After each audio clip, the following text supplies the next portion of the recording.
New images show debris from Egypt Air Flight 804 found floating in the Mediterranean. Flight data suggests smoke was detected in the cabin, but investigators warn no explanation can be ruled out. They're searching for the plane's crucial black boxes. Austria could well become the first EU country to elect a far-right head of state. Voters are going to the polls to vote for a new president on Sunday. The populist Freedom Party stormed ahead in a first round of elections in April. And it's the last day of film screenings in Cannes. Our glamorous team will be telling you everything you need to know about those movies just 24 hours before the closing ceremony. Thanks for being with us here on France 24 this evening. Let's begin by bringing you up to date on our top story, that Egypt Air plane crash. The Egyptian military has now released images of some of the items found floating in the Mediterranean Sea. They include life jackets, parts of seats and objects clearly marked Egypt Air. Body parts were also seen floating among the debris. The next step will be to take these objects in for analysis. Investigators are still trying to work out what happened in the moments before the plane hit the water in the early hours of Thursday morning. Flight data suggests smoke was detected in the cabin 3 minutes before the plane lost contact, but until the plane's two black boxes are found, any explanations remain hypothetical. Here's Kyle Brown to bring us up to speed with what we do know.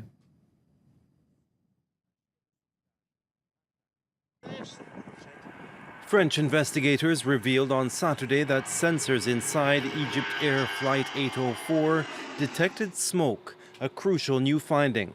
Not long before the Paris flight was due in Cairo, the smoke triggered automatic alerts. Shortly thereafter, the plane turned left, then a sharp 360-degree turn in the opposite direction, before disappearing from radar screens and plunging into the Mediterranean some 300 kilometers north of Alexandria.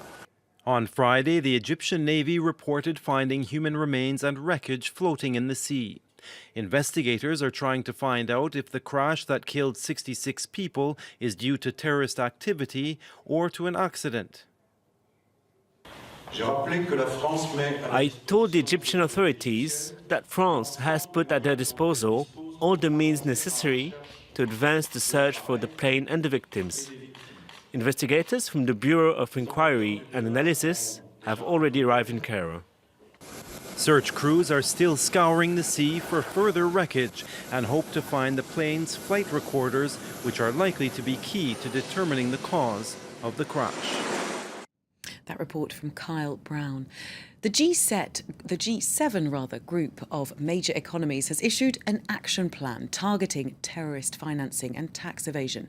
Finance ministers from those countries have just finished meeting in Japan, and they're calling for countries to collaborate in targeted sanctions. Andrew Hillier explains. Putting on a united front in the fight against terrorist financing. After 2 days of talks in northern Japan, financial leaders from the G7 have drawn up an action plan that they hope will strangle the flow of money used to fund terrorism. After the November attacks and other attacks in other countries, we reiterated our demands, and now things are moving more quickly. We are now putting those ideas into practice. At the heart of the plan is a call for more collaboration on a range of issues, including more sharing of financial intelligence, cross-border cooperation on targeted sanctions that could include asset freezes, and a coordinated effort to curb money laundering. In terms of countermeasures against money laundering, we stress the importance of continuing to discuss transparency and disclosing information about the owners. The plan should be ratified during the 2-day G7 summit that begins next Thursday. The US Pentagon says it's targeted Taliban leader Mullah Mansour in an airstrike on the Pakistan side of the border with Afghanistan. It's uncertain at this stage whether the airstrike has been successful. US President Barack Obama has set off on the first leg of a week-long trip to Asia. He'll be starting with 3 days in Vietnam, where he'll meet the new president. And the next stop is Japan, where Obama will be the first US president to visit Hiroshima, the site of an atomic bomb attack by the US in 1945. It's all part of an effort to strengthen ties in the region, as Phoebe Lanza-Wood explains. A new chapter in US-Vietnam relations as President Obama prepares to head to Hanoi. The 3-day visit is his first to the Southeast Asian country and only the third ever by an American president. Obama's visit to Vietnam is a closure of the past. What's important is the present. The two countries can bond more to develop each other's economies. As well as boosting economic ties, Vietnam is also pushing to end an arms embargo imposed by the States 3 decades ago. I want the US to lift the arms embargo to Vietnam. That would really help us to strengthen our security. It would also give the country better access to American defense technology. Washington and Hanoi share a strategic interest in challenging Chinese territorial claims in the South China Sea. But what's set to be the biggest talking point is long-standing tensions over human rights abuses on Vietnamese soil. I hope President Obama's visit will help Vietnam to progress more. There's already been some progress. On Friday, Vietnam freed one of its longest-serving political prisoners, a Catholic priest jailed for spreading propaganda. The move has widely been seen as a gesture of goodwill. America had repeatedly called for the priest's release. Many are hoping it could pave the way to greater freedom in the communist nation. That report by Phoebe Lanza-Wood. Now, protests in Chile have led to the death of a security guard. That's according to local prosecutors. It happened when demonstrations turned violent in Valparaiso, where the president was delivering an annual speech to Congress. It's not unusual for the president's address to attract protesters. Michelle Bachelet's approval ratings have plummeted after a financial scandal and continued weak economic growth. Austria could well become the first EU country to elect a far-right head of state when it goes to the polls on Sunday in a second round of presidential elections. The populist Freedom Party stole success from Austria's mainstream political parties in the first round in April. He's the new golden boy of far-right politics, his face plastered on billboards nationwide. Norbert Hofer is the FPO's candidate in Austria's presidential election. Ich werde daher, das kann ich euch auch sagen, I wouldn't only be president of Austria, von Österreich. but a president for Austria. And let me make it clear, I will be president. Ich werde Bundespräsident. It's been a rocky journey for the FPO, one of the more established far-right parties in Europe. But the anti-Islam party grabbed more than a third of the vote in the first round of elections on April 24th, thanks to a campaign blasting Europe's migrant crisis. It's an unprecedented situation that's upset the political status quo. Since the Second World War, two parties have always led Austria's presidency, the Social Democrats and the Conservatives. People are very unsatisfied with the government. Austria will not be very big because Austria's president has mainly a representative role.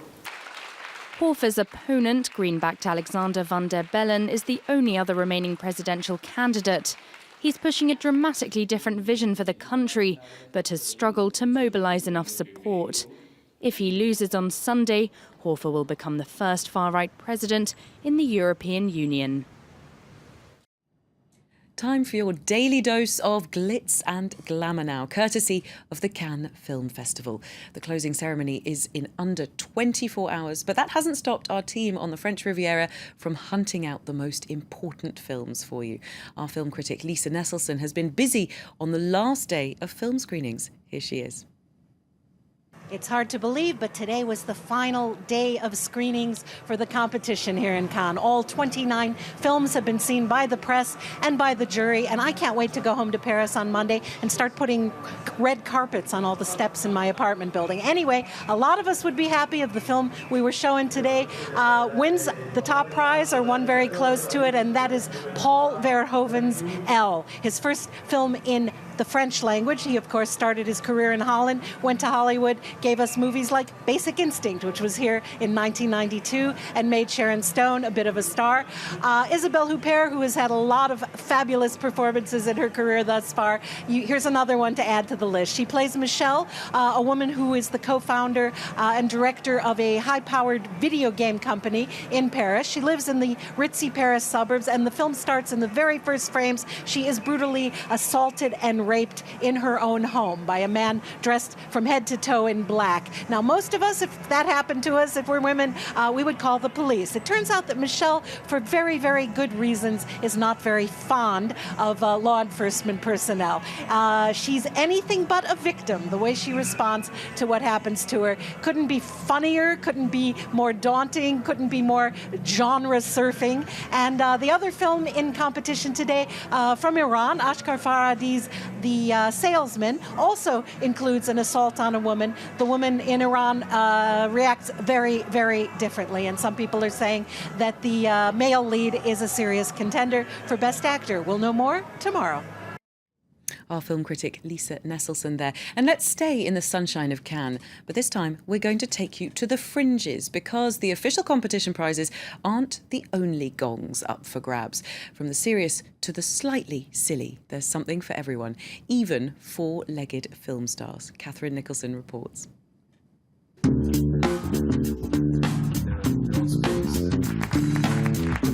We're giving the d'Or for Best Documentary in Cannes to Cinéma Noir by Eric Rocha. This ceremony is not for the Palme d'Or, it is for the Œil d'Or, the Golden Eye for Best Documentary at this year's Cannes Film Festival. As you've just heard, it's gone to the Brazilian film Cinema Novo by Eric Rocha about the iconic cinema movement.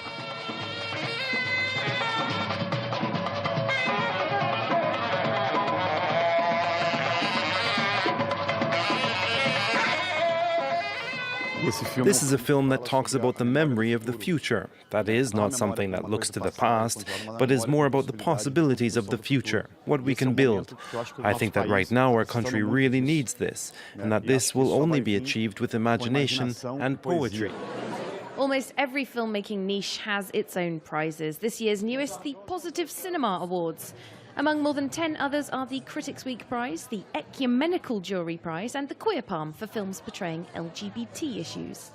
Well, you might think that they had all angles covered for awards, but there are even prizes for these guys, doggy friends involved in the films at the Cannes Film Festival. And I'm with the man who's just won this year's Palm Dog Prize, the producer of Patterson, Carter Logan. Really good to see you. Can you tell us what made Nellie, the bulldog, so special? She was really able to deliver, learn all of the special sort of tricks that we wanted for her to do, that Jim Jarmusch had written exactly from the script, and she was a perfect animal to have in our film.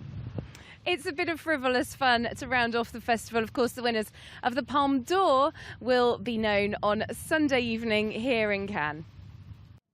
Catherine Nicholson with some rather unlikely stars there at Cannes. And that's it from me for the moment, but don't go anywhere, because there's plenty more news coming up after the break, and I'll be back in 15 minutes. Do join me if you can.